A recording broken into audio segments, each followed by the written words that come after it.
grandfather days and what I heard of him, he grew several crops. Changing of crops is very important. Was seen to be very important in the old days. It still is.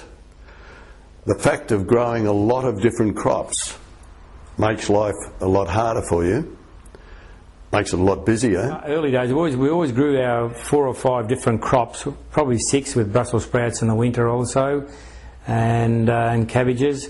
But we did rotate a lot. We never sort of went back, because we weren't intensified as we are today.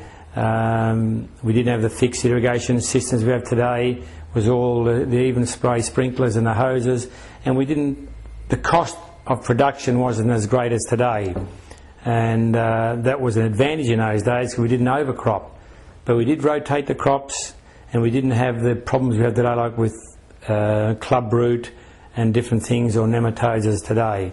And that progressed in later years. The more and more that we got intensified with our crops, these things entered into our soils. Yes, rotation was always very important, and we always maintained that it was very important, and tried to rotate crops as much as possible, and also plant cover crops to mix up with that rotation. You can get a lot more out of a fertiliser if you go from one variety of crop to another, because one crop uses more of that fertiliser or parts of that fertiliser than the other crop does, and vice versa. So very often you can almost grow a second crop without, or with very little fertiliser. We used to cut, nearly all growers on the way home from market, so we'd go past stables somewhere that would load up all the waste out of stable, out of dairies, etc., things like that. And that was always put on the ground. Cover crops were grown. A lot of foul manure was used, and that was all spread by hand. It'd come in a bag, and you'd pick it up, and down you go and spread it out by hand. Traditionally, all market gardens in the early days all used fowl manure or horse manure from stables.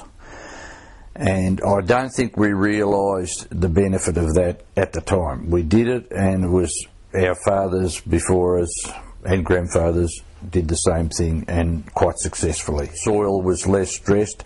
We gave a little bit more time between one crop and the next, because we didn't have the sophisticated machinery to break down old crops and replant virtually overnight, and a lot of farms weren't drained properly, so that slowed down production. Inadvertently and unknowingly, these things were helping us, not hindering us.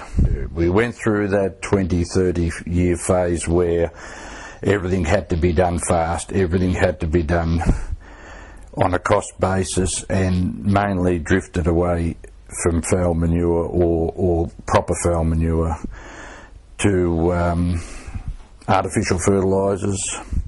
I feel this has created a big degeneration of soils and soil structure. We cover crop the ground all the time, and we would use a shovel to dig the ground up and have a look at it and feel it in your own hand and smell it and taste it virtually, you know, and then we'd put the fertiliser into the soils, but there was no chemicals or fertilisers we know today. It was all natural fertilisers, whether it be chicken manure or stable manure was a big one in those days, and even duck manure used a lot, and it was one of the best fertilisers out. Where you put that, you noticed for a couple of years that the ground produced. You know, we didn't have to use all these side dressings and so on. The other probably thing that was an advantage to us in those days was we only did one crop a year, whereas today, unfortunately, we do, you know, 2, 3, 4 or 5 crops a year, depending the crops. So the ground, because the infrastructure is so expensive these days, we put everything we can back into the ground and produce as much as we can. That sometimes is a detriment to the soil, because you're overgrowing instead of spelling it with a cover crop. But we are starting to do that a lot now these days. As much as we can, we cover crop the soil and plough it back in and give the humus to the soil. Our side dressing for the growth of vegetables was mixed by hand. We would have blood and bone and different ingredients, and every farmer probably had his own mixture for a side dressing for whichever crop, and it was mixed by hand with a shovel on a concrete pad, and bagged up a bit and taken down with the horse and spreader, and maybe spread with a spreader or spread by hand.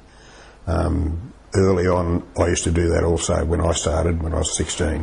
What I did for a long time was I used mushroom compost, and every time when I planted I would always put a layer of mushroom compost on top of the bed to give it a mulch, as it were.